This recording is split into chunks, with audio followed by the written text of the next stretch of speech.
Hey everyone! Just wanted to take a little time to explain our next essay assignment. This is our first essay this semester. There's going to be 2 essay assignments. So, when you're finished reading Sunjata, make sure you complete the discussion questions and then you're ready to turn to essay number 1. So, you have 3 options for essay number 1. And right now I'm going to give you just some ideas for an outline for each of those 3 options.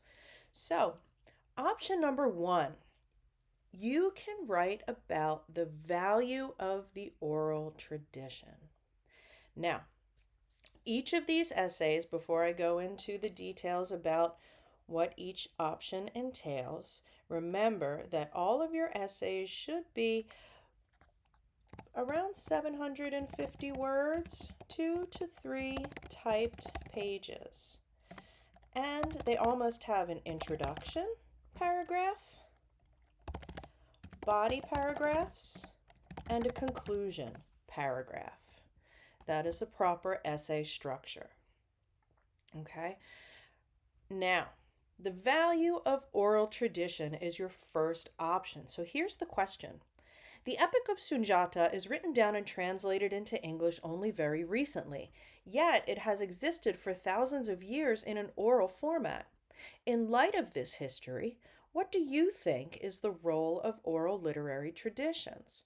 Why should we not overlook oral literature? How do they contribute to the evolution of human history? Please refer to the Epic of Sunjata, but also include cross-references to other oral works like the Bible, Quran, and Analects. Make sure you refer only to the selections that we read for this course. Now, please keep that in mind. The Epic of Sunjata is a very long story, and we're only reading the very beginning of it. So I'm only interested in what you read for this class. So, in your introduction paragraph, now the introduction can be brief. You just want to provide a little background on the text you're going to discuss and state your thesis. And so, some background would be that Sunjata is an epic poem that's part of the oral tradition of West Africa. This oral tradition was maintained by the griots, or in our text they're referred to as jeli, because they were the keepers of that tradition. And so a possible thesis statement for this option would say something like, great works such as Sunjata come from an oral tradition, so we must include them in the study of world literature. Or something to that effect. Please don't repeat exactly what I said. And then in this essay, I would have at least 2 body paragraphs. In the first body paragraph, I would talk about the oral tradition behind Sunjata. Here, the griots would definitely have to be mentioned. Also, keep in mind the number of times the jeli, that's the Mandinka word for griot, keep in mind the number of times that they are mentioned in the reading. You might want to include the fact that there are different versions of Sunjata out there. And then in the body paragraph number 2, there I would compare another oral text. So think about what the Bible gives us and why it's important to remember the parts of that text that come from an oral tradition. You could use the Quran as an example, or you could use Confucius's Analects as an example. Remember, an analect is a recorded saying. Confucius didn't write those down, it was his students who wrote those down. And then explain how that text is also important to the study of world literature. And then for your conclusion, remember any conclusion in an essay should sum up the main points of the essay and leave the reader with some perspective on the topic. So here, sum up your main points and leave some ideas about the oral tradition in world literature. Maybe you could mention other important oral traditions that we should include in our study. All right, now, option number 2. You could choose to focus on the character of Sogolon Wulan Konde, the mother of Sunjata. Remember how much of the story is spent talking about Magan Konfada's search for a wife, right? He needed so much help finding the right wife who would bear his son, that, according to the prophecies, was going to be great. So here's the question. Analyze the character of Sogolon Wulan Konde. Through her story and experiences, what do we learn about the role and status of women in her culture? Overall, how does this epic give us tons of information about women's conditions in mid 13th century West Africa? How does her character compare with other female figures we have encountered, like Jocasta or Mary? What similarities do you see between Sogolon Wulan Konde and another female figure? You could use either Jocasta or Mary from our readings. Make sure you only refer to the selections we read for this course.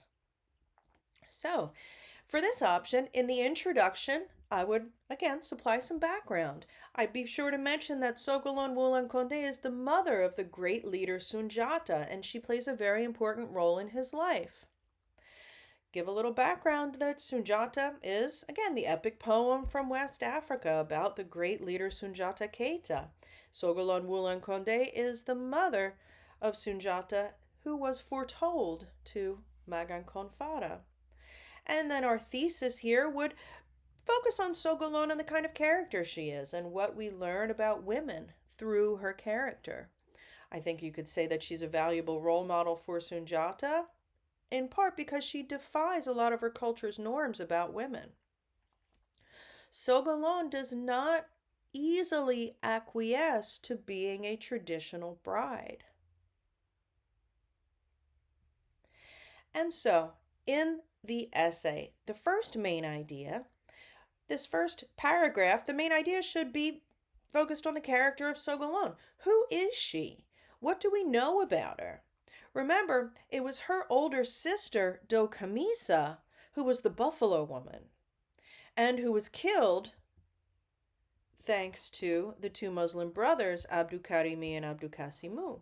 Remember, Dokamisa explains why Sogolon is deformed. It's because she was introduced to magic at such a young age. It is a sign of all of her magical power. And remember that word Dalilu is the word used in the text to refer to her magic. Sogolon resists marriage and eventually gives in to Magan Konfada. And then in main idea number 2, you could look at her influence on Sunjata. Why is she an important character here? Well, she's important because of her influence on Sunjata. So what does he learn from her? And then, possible third main idea, one thing you definitely want to mention is compare her to another character we read this semester, to another mother we read this semester. Jocasta is the mother and wife of Oedipus. Jocasta, I don't think, is a very good mother. I mean, she did leave her son out to be killed. She was doing that because she heard a prophecy, but I think we could also, judge Jocasta's, motherly instincts here. She wasn't being a very good mother. I think we'll find more differences between Sogolon and Jocasta. Or you could possibly look at Mary. And I think there's some interesting similarities between Mary, the mother of Jesus, and Sogolon, the mother of Sunjata. Both of these women are ostracized. They are pushed out of the community. Mary, in the Quran and in the book of Luke, is not welcome in a community. She has the baby Jesus in a barn in the book of Luke, and in the Quran, Mary's all by herself, and it's God who takes care of her.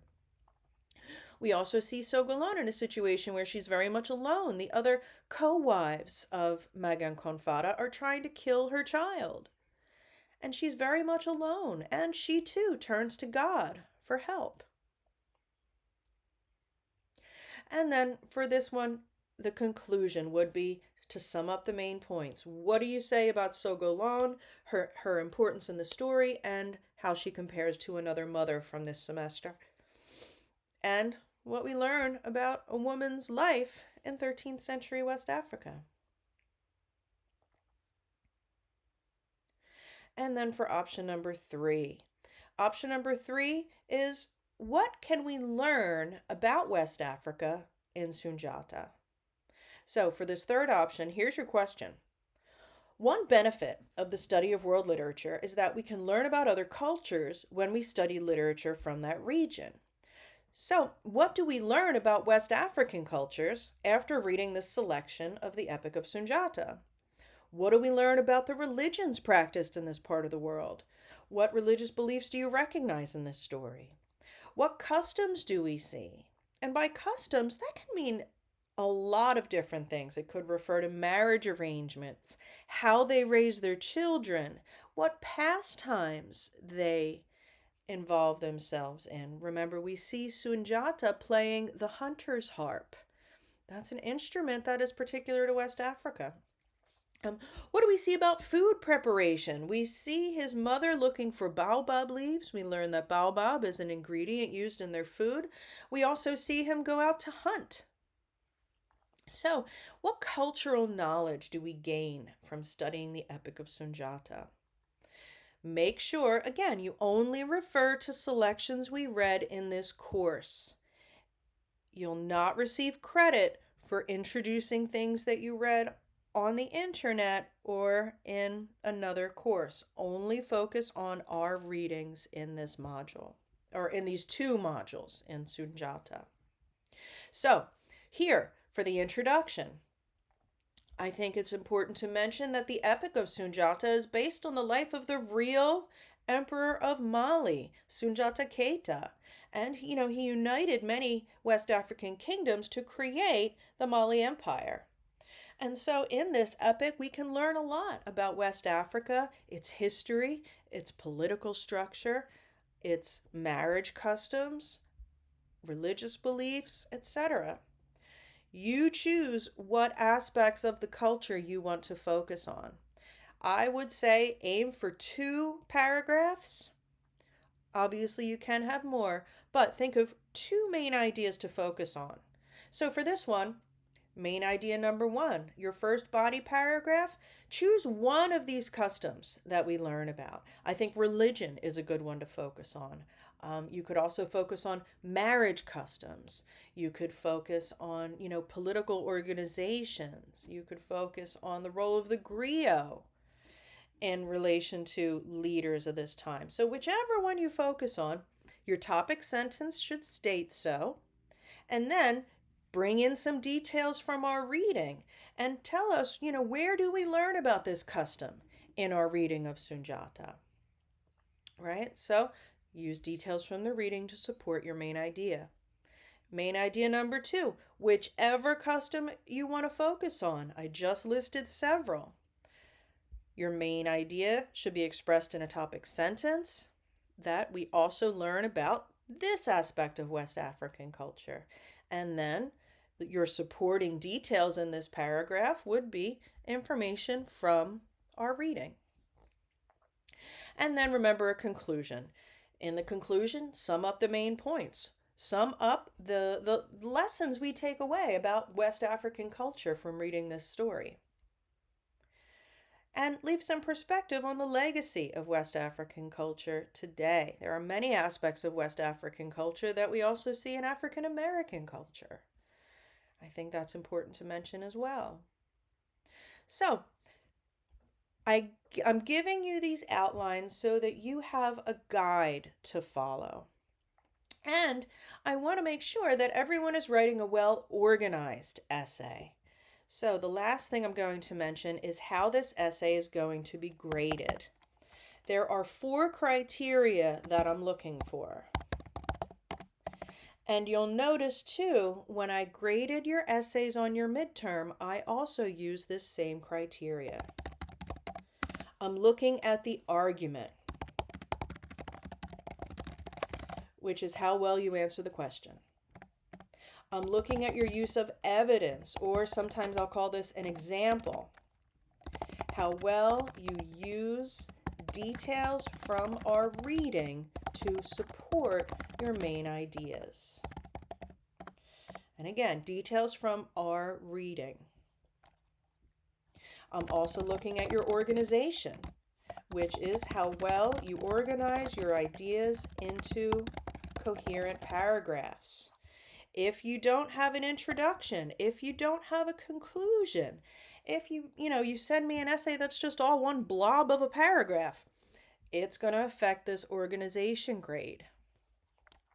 And then the last element that I grade you on is grammar. How well you use proper standard English.